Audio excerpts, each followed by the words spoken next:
is the MMC's DLX. This is called the mirror market concept and I created it. I am the creator of mirror market concept. जो नए लोग हैं बता दूं, इसके अंदर टोटल 22 फेज हैं, टोटल 22 फेजेस हैं, ठीक है। 200 से ज़्यादा कॉन्सेप्ट हैं, 100 से ज़्यादा कैंडलस्टिक पैटर्न्स हैं, सिमिलर हैं। वैसे तो देखा जाए तो 10-12 ही हैं, लेकिन वो सिमिलरिटी है सबकी एक जैसी, तो आप कह सकते हो। सो आज हम पढ़ेंगे कॉन्सेप्ट मॉडलिंग।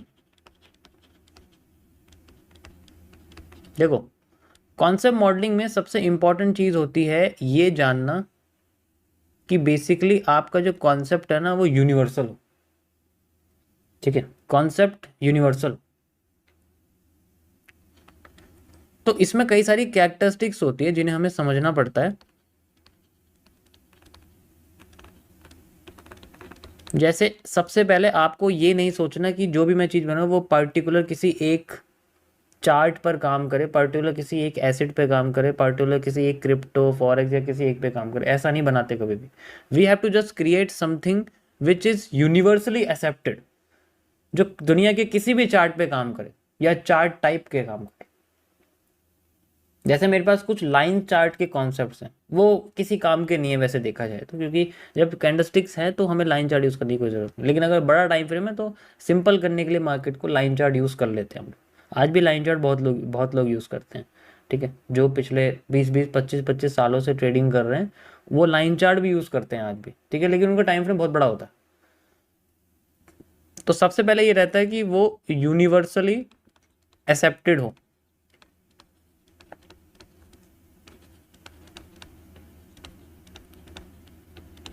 सेकेंड थिंग आती है कि वो यूनिवर्सली आपका टाइम फ्रेम में एक्सेप्टेड हो। हर टाइम फ्रेम में वो करना चाहिए काम। यूनिवर्सली एक्सेप्टेड, एसेट बेस्ड, किसी भी एसेट में, किसी भी एसेट के चार्ट पर लगा दो तो वो करना चाहिए काम। Universally accepted as a time frame, किसी भी टाइम फ्रेम पे वो काम करे, ठीक है। जैसे अगर मैं 1 मिनट में बोल रहा हूँ वो उसमें काम करे, अगर मैं 5 मिनट्स में बोल रहा हूँ। तो बेसिकली एमएमसी मैंने इस तरीके से क्रिएट कर दी कि वो दुनिया के किसी भी चार्ट पे काम करेगी, किसी भी टाइम फ्रेम पे काम करेगी। आप इंडियन मार्केट में बोलोगे वहाँ काम करेगी, आप फॉरेक्स में बोलोगे वहाँ काम करेगी, आप क्रिप्टो में बोलोगे वहाँ काम करेगी, एवरीवेयर, ठीक है। थर्ड चीज होती है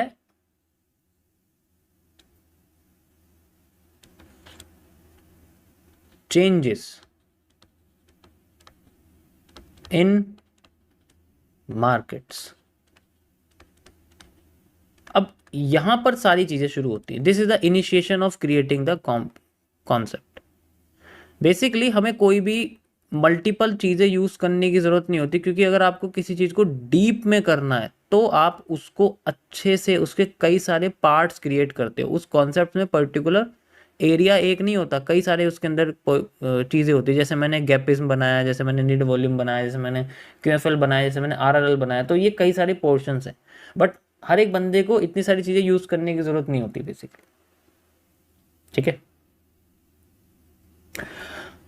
तो जब हम लोग चेंजेस देखते हैं मार्केट में, उसी के बेसिस में हम लोग मॉडलिंग करते हैं, ठीक है। तो यहाँ पर जो मॉडलिंग क्रिएट होती है वो सबसे पहले आती है हमारे पास कि हमें जोन के हिसाब से क्रिएट करना है, यानी कि हमें जोन एनालिसिस करना है, ठीक है। एंड या फिर हमें बेसिकली प्राइस के हिसाब से करना है। अब जोन में आता है आपका स्ट्रक्चर, ठीक है। जोन में आता है आपका स्ट्रक्चर, जिसे हम लोग स्ट्रक्चरल एनालिसिस कहते हैं। प्राइस में आता है आपके पास उस एसेट का पर्टिकुलर चेंज इन प्राइस, जिसे हम लोग प्राइस एक्शन कहते हैं। उसमें प्राइस में होता है, जैसे इसका 1 लाख चल रहा है, कल को 1,05,000 आता है, 1,04,000 आ जाता है, तो इस हिसाब से प्राइस साइकोलॉजी के हिसाब से करते हैं इसमें कि हाँ इतना प्राइस है तो आगे जाके इतना हो सकता है। इसमें स्ट्रक्चर का कोई मतलब नहीं। लोग प्राइस एक्शन को गलत बोलते हैं। Price action is not like candlestick pattern और WM। It's just like the price, it's just price. कल को किसी शेयर का प्राइस 1 रुपये था, आज वो 2 हो गया, कल वो 4 हो गया, फिर वो 2 पे आ गया। इस जस्ट उसका रिप्रेजेंटेशन स्ट्रक्चरल एनालिसिस होता है। जब तक हम प्राइस की बात कर रहे हैं, it's just the price analysis. मैं प्राइस का नाम भी नहीं बोलता हूँ। कभी तुमने मेरे को राइट में नाम देखा उसमें प्राइस का नाम सुनते हुए देखा कि मैंने बोला कि ये 1,60,000 पे चल रहा है, 1,10,000 पे चल रहा है, 1,05,000 तक आ सकता है, 1,04,000 का लेवल बहुत इंपॉर्टेंट है, 1,05,000 का लेवल बहुत इंपॉर्टेंट है, इस 1,10,000 लेवल से रिवर्स कर, कभी ये सुना नाम से? That is particular point is known as the price action. But if we are solving the chart, जो कि स्ट्रक्चर एनालिसिस में आता है, उसमें प्राइस का कोई महत्व नहीं होता जब तक हम लोग उसमें टीएमएस यूज नहीं करते। अब यहां पर जो एक चीज होती है, मार्केट में चेंजेस के साथ साथ हमें यह देखना पड़ता है कि क्या हम लोग टीएमएस यूज कर रहे हैं। TMS stands for the trade management system. इसके हिसाब से टाइम फ्रेम्स को यूज किया जाता है। अभी मैंने क्या बोला, ऐसे ही स्ट्रेटेजी यूनिवर्सली एक्सेप्टेड हो टाइम फ्रेम्स में, कुछ भी बन जाए लेकिन वो टाइम फ्रेम में काम करे। वैसे उसे बस हमें चेंज करना है लॉट को टाइम फ्रेम के हिसाब से, लेकिन वो सब पे काम करे बेसिकली। ओके, समझ आया कुछ? तो this is called the price action. इसे हम लोग एक्शंस, प्राइस एक्शंस हम लोग बेसिकली बोलते हैं। अब आपके ऊपर डिपेंड करता है आप करना क्या चाहते हो। यहां पर जो स्ट्रक्चरल एनालिसिस है, मैंने इस लाइन पे जाना ज्यादा वो समझा, क्योंकि प्राइस एक्शन के लिए बेसिकली कई सारी अलग चीजें होती हैं। जितने भी इंडिकेटर्स बनते हैं, they all work on the asset price. अब तुम सोचोगे प्राइस एक्शन पे इंडिकेटर बन रहे हैं, वाई? क्योंकि वो उसी के बेसिस में जो है कैलकुलेट करते हैं चीज़ों को। भाई प्राइस के हिसाब से तो इंडिकेटर काम करता है। कल को उसे लगेगा कि मान लो बिटकॉइन 1,00,000 पे चल रहा है, $1,00,000 पे चल रहा है, हमने एक इंडिकेटर बनाया जो ये कहता है कि $1,00,000 पे चल रहा है, और फिर बाद में वो क्या करता है, पहले $90,000 पे आ जाएगा, फिर बाद में वो $95,000 पे चला गया, उसके बाद फिर वो $85,000 पे आ गया। तो ये रिटेस्टिंग होगी एक तरह से। हम इसको रिप्रेजेंट करते हैं, इंडिकेटर से बोलते हैं कि एक ऐसा इंडिकेटर से बोलते हैं कि रिटेस्टिंग बताओ हमें कहाँ आएगी। वो क्या करेगा, वो प्राइस एक्शन यूज करेगा, और उसके बेसिस पे वो हमें जोन निकाल के दे देगा कि यहाँ जोन, ये जोन है, लेकिन वो बेसिकली प्राइस ही होता है। तो जितने भी इंडिकेटर्स बनते हैं वो प्राइस के बेस पे बनते हैं। तो प्राइस एक्शन कहाँ यूज होगा? It's use only in the algo. जैसे मैंने इंडिकेटर बनाया था अपना, मैंने एल्गो क्रिएट किया था इस प्राइस एक्शन के बेसिस। तो प्राइस एक्शन का इस्तेमाल एल्गो में हो सकता है, प्राइस एक्शन का इस्तेमाल एक पर्टिकुलर इंडिकेटर को क्रिएट करने के लिए हो सकता है, प्राइस एक्शन का इस्तेमाल लार्जर टाइम फ्रेम्स के कर्व को समझने के लिए हो सकता है। भाव जिसे बोलते हैं, जैसे गुजराती भाव होता है ना, भाव, वो भाव समझने के लिए होता है बेसिकली। इसका इस्तेमाल स्ट्रक्चर में हो सकता। समझ आया? यहां तक समझ में आ गया बेसिकली क्या करते हैं? तो मैंने किस चीज को यूज किया है यहां पर, डीप में बता रहा हूं बहुत।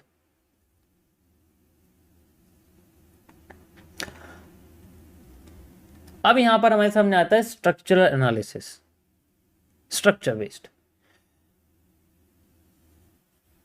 एक होता है यूनिवर्सली एक्सेप्टेड स्ट्रक्चर, चाहे मार्केट में कुछ भी आ जाए, कॉन्सेप्ट वही रहेगा। तो दो तरीके से चीजों को यूज किया जाता है। एक होता है विद द ट्रेंड, जिसे मैं WTT बोलता हूं, विद द ट्रेंड, या ATT, अलोंग द ट्रेंड। एक होता है against the trend.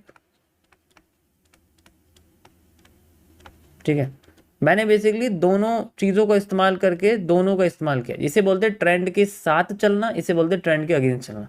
So MMC वैसे 90% रिवर्सल कॉन्सेप्ट्स के ऊपर काम करती है। तो पहले हमें डिसाइड करना है कि हमें जो कॉन्सेप्ट बनाना है वो ट्रेंड के साथ चलना चाहिए या ट्रेंड के अगेंस्ट चलना चाहिए। ठीक है, यहां तक समझ में आया? हमें पहले कॉन्सेप्ट कैसे बनाना है कि हमें ट्रेंड के साथ चलना है, ट्रेंड के अगेंस्ट चलना है, ऐसा कुछ क्रिएट करना है। सो इसमें मार्केट में ज्यादातर जो चीजें होती हैं वो ट्रेंड के अगेंस्ट चलती हैं, ट्रेंड एकदम से रिवर्स कर जाता है। इसीलिए हम लोग क्या करते हैं, ट्रेंड के अगेंस्ट वाला पोर्शन यूज करते हैं। अब यहाँ पर यूजर की अपनी खुद की अंडरस्टैंडिंग होती है कि मैं ट्रेंड के साथ ही जाना चाहता हूँ, तो मैं रिटेस्टिंग का इस्तेमाल करूंगा, which is known as the retesting area. आप जो भी मुझे लगाते हुए देखते हो, मैं रीटेस्टिंग कम रिवर्सल ज़्यादा लगाता हूँ क्योंकि रिवर्सल्स का यूज़ किया जाता है। सो ऐसे में रीटेस्टिंग कॉन्सेप्ट्स का इस्तेमाल किया जाता है, ठीक है। रीटेस्टिंग कॉन्सेप्ट्स क्रिएट होते हैं।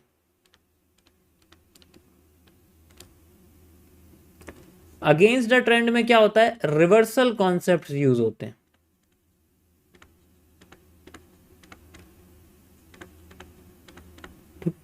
अब इनको और डीप में करने के लिए डिपेंड करता है कि आप इनको जोन के हिसाब से करना चाहते हो या डीप कैंडल को एनालाइज करके करना चाहते हो। कि अगर मैं ट्रेंड के साथ चल रहा हूं तो मैं बेसिकली कैंडलस्टिक को भी एनालाइज करूंगा साथ के साथ। तो फिर कैंडलस्टिक एनालिसिस शुरू चलता है कि हम किस कैंडल को किसके साथ कंबाइन करके रीटेस्टिंग क्रिएट करेंगे और कुछ ऐसा क्रिएट करेंगे जो मार्केट में मल्टीपल टाइम्स आता है और जो काम करता है, जो ऐसा पैटर्न आता है, जो ऐसी पोजीशन आती है जो काम करती है।